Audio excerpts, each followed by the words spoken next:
Et Sylvette Guillemard est professeure agrégée à la Faculté de droit de l'Université Laval. Je la joins dans nos studios de Québec pour parler justement du dossier BCE, de cette décision de la Cour suprême. Bonjour, Madame Guillemette. Guillemard, bonjour. Pardon. Bonjour. Alors, est-ce que vous êtes surprise que la cause soit prise en délibéré? Non, parce que parfois la Cour suprême rend des jugements sur le banc, mais c'est dans des cas de dossiers relativement simples. Là, le dossier est quand même extrêmement lourd. Je pense que la décision va être rendue très rapidement, mais le délibéré ne me surprend pas du tout. Bon, alors pourquoi, justement, la décision devrait être prise très rapidement? Qu'est-ce que c'est un peu le rythme de la Cour suprême pour ce genre de décision? Pour ce genre de décision, c'est assez exceptionnel.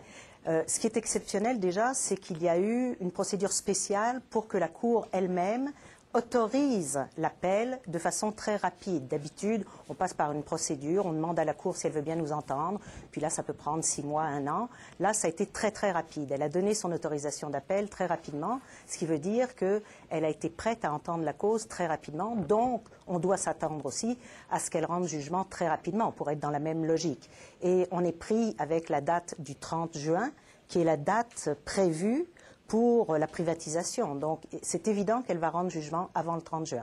Madame Guillemard, la composition de la Cour suprême, ça peut être important. La personnalité des juges influence parfois. Alors, quel type de Cour suprême a-t-on maintenant, cette année, en 2008? Disons qu'on a une Cour, comme souvent, une Cour très polyvalente. Et je ne voudrais pas jouer au devin avec une boule de cristal en ce qui concerne le résultat, parce que je pense que la composition de la Cour dans ce genre de dossier n'est pas déterminante.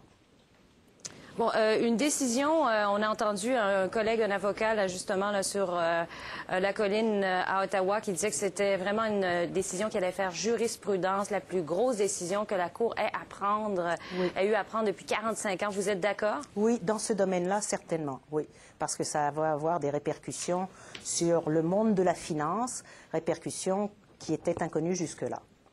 Et pourquoi, dans un cas si grave, ce n'est qu'une heure de délibération, en fait, 1 heure que les parties ont pour présenter leurs arguments? Ça semble assez court. Oui, mais vous savez, la Cour suprême est très bien préparée avant d'entendre une audience, enfin avant que l'audience se déroule.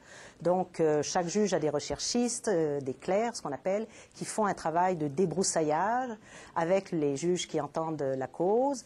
Et, dans le fond, la plaidoirie orale ne vient que confirmer certains points de la plaidoirie écrite ou présenter des points autrement.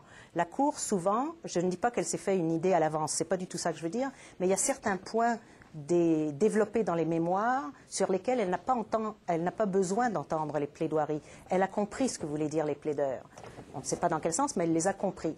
Alors qu'il y a d'autres points qui ont besoin d'être expliqués, sur lesquels les juges ont besoin de poser des questions. Alors 1 heure peut être suffisant pour ça. Ah, très bien. Et si on vous amenait à faire une prédiction sur le moment où ils vont rendre leur décision, qu'est-ce que ce serait? Moi, je n'ai pas beaucoup d'idées. Certainement pas cet après-midi. Enfin, vraiment, je serais très, très surprise.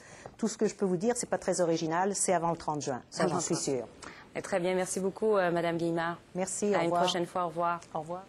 Alors, on change de dossier. On parle d'Air Canada qui a annoncé